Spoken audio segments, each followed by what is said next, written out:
Hello friends, आज हम पढ़ेंगे क्लास 11 हिस्ट्री के चैप्टर 2, जिसका शीर्षक है लेखन कला और शहरी जीवन। इस पाठ का सारांश जानेंगे। मेसोपोटामिया दजला और फरात नदियों के बीच स्थित यह प्रदेश आजकल इराक गणराज्य का एक हिस्सा है। शहरी जीवन की शुरुआत इसी सभ्यता में होती है। मेसोपोटामिया की सभ्यता अपनी संपन्नता, शहरी जीवन, विशाल एवं समृद्ध साहित्य, गणित और खगोल विद्या के लिए प्रसिद्ध है, यानी फेमस है। मेसोपोटामिया का अर्थ है, यह एक यूनानी शब्द के दो शब्दों मेसोस यानी मध्य, अपोटोमोस यानी नदी से मिलकर बना है। मेसोपोटामिया दजला और फरात नदियों के बीच की उपजाऊ धरती को इंगित करता है। अब बात करते हैं मेसोपोटामिया की भाषा की। इस सभ्यता में सबसे पहले सुमेरियन भाषा, उसके बाद अक्कदी भाषा और बाद में अरामाइक भाषा बोली जाती थी। 1400 ईस्वी पूर्व से धीरे धीरे अरामाइक भाषा का प्रवेश हुआ।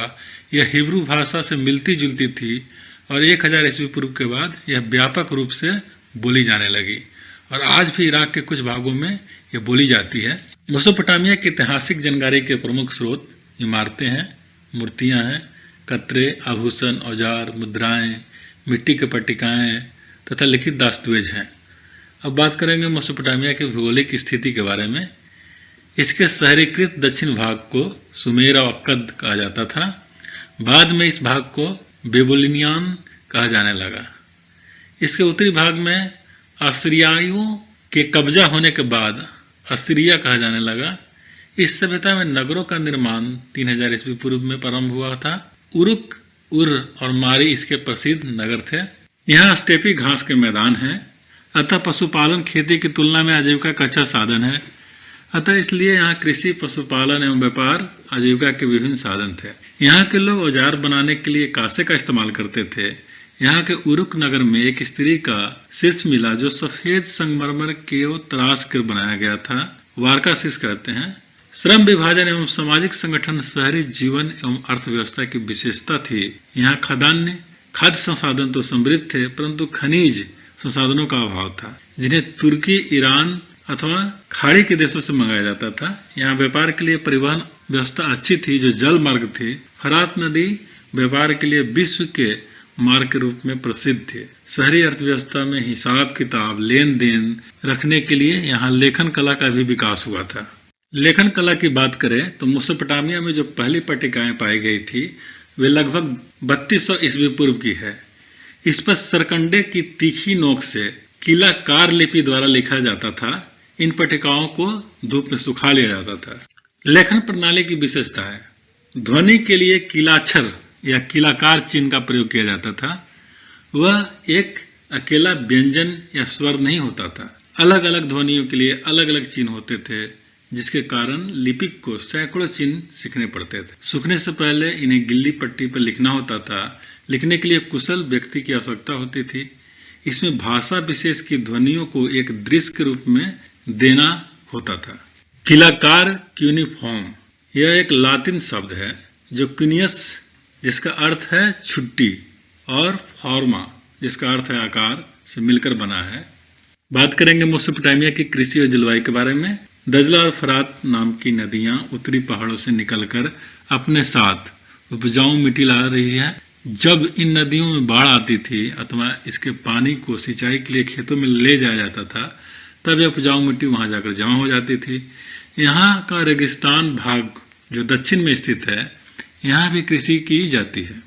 और फरात नदी जब इन रेगिस्तानियों में पहुंचती है तो छोटे छोटे कई धाराओं में बटकर नहरों जैसी सिंचाई का कार्य करती है। यहाँ गेहूं, जौ, मटर और मसूर की खेती की जाती है। दक्षिणी मेसोपोटामिया की खेती सबसे ज्यादा उपज देने वाली होती है। हालांकि वहां फसल उपजाने के लिए आवश्यक वर्षा में कुछ कमी रहती थी। स्टेपी क्षेत्र का जो प्रमुख कार्य है पशुपालन था। यहाँ खेती के अलावा भेड़ बकरियां स्टेपी घासों के मैदानों, पूर्वोत्तरी मैदानों और पहाड़ों के ढालों पर पाली जाती थी।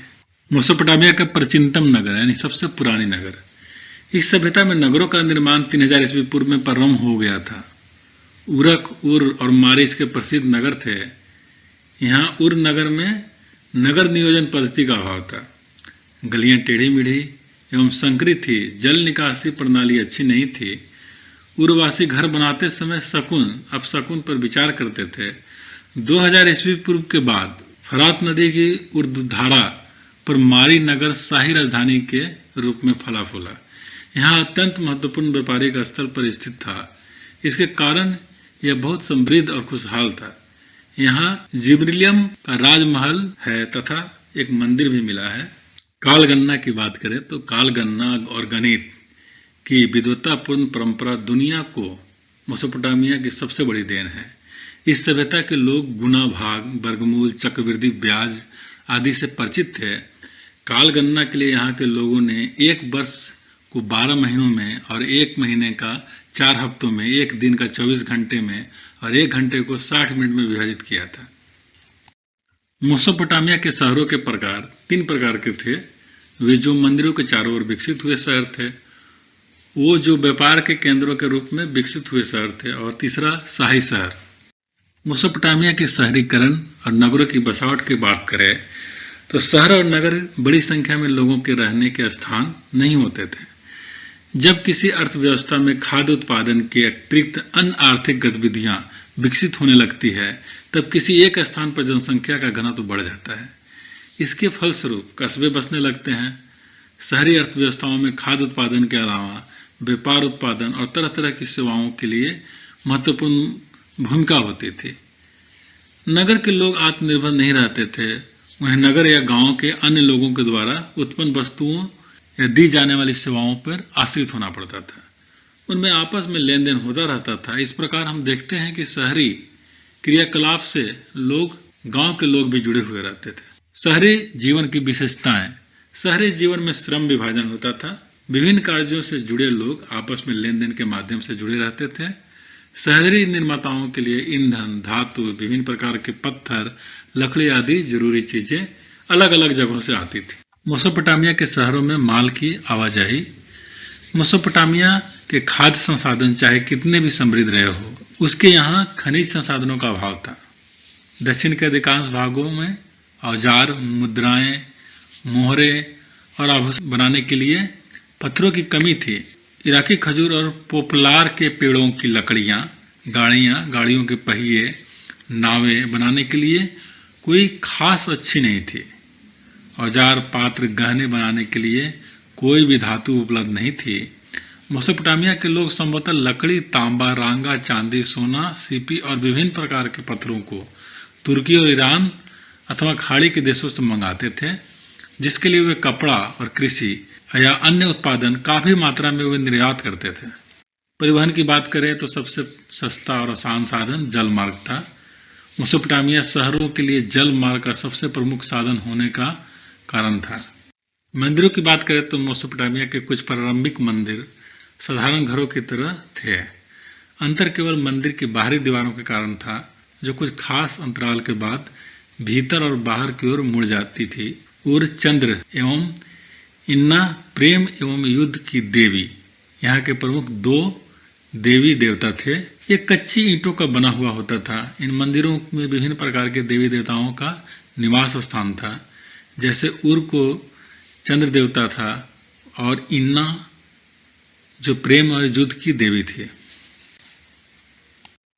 ये मंदिर ईंटों से बनाए जाते थे और समय के साथ बड़े होते गए, क्योंकि उन्हें खुले आंगनों के चारों ओर कई कमरे बने होते थे।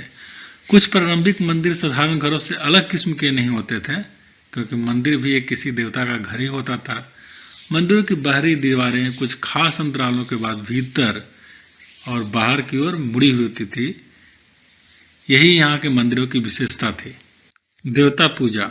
देवता पूजा का केंद्र बिंदु होता था। लोग देवी देवता के लिए अन्न, दही, मछली लाते थे। आराध्य देव सैद्धांतिक रूप से खेतों, मत्स्य क्षेत्रों और स्थानीय लोगों के पशुधन का स्वामी माना जाता था। समय आने पर उपज को उत्पादित वस्तुओं में बदलने की प्रक्रिया, जैसे तेल निकालना, अनाज पीसना, काटना और ऊनी कपड़ों को बुनना आदि मंदिरों के पास ही की जाती थी। मेसोपोटामिया के शासक।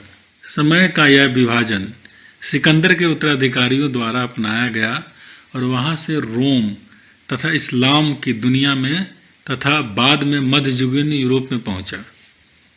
गिलगेस मिस्र उरक नगर का शासक था। महान योद्धा था जिसने दूर दूर तक के प्रदेशों को अपने अधीन कर लिया था।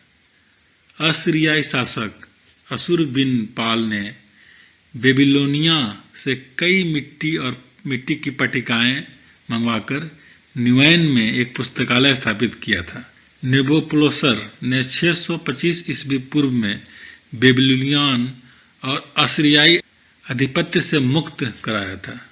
331 ईस्वी पूर्व में सिकंदर से पराजित होने तक बेबीलोन दुनिया का एक प्रमुख नगर बना रहा। नेबोनिसड स्वतंत्र बेबीलोन का अंतिम शासक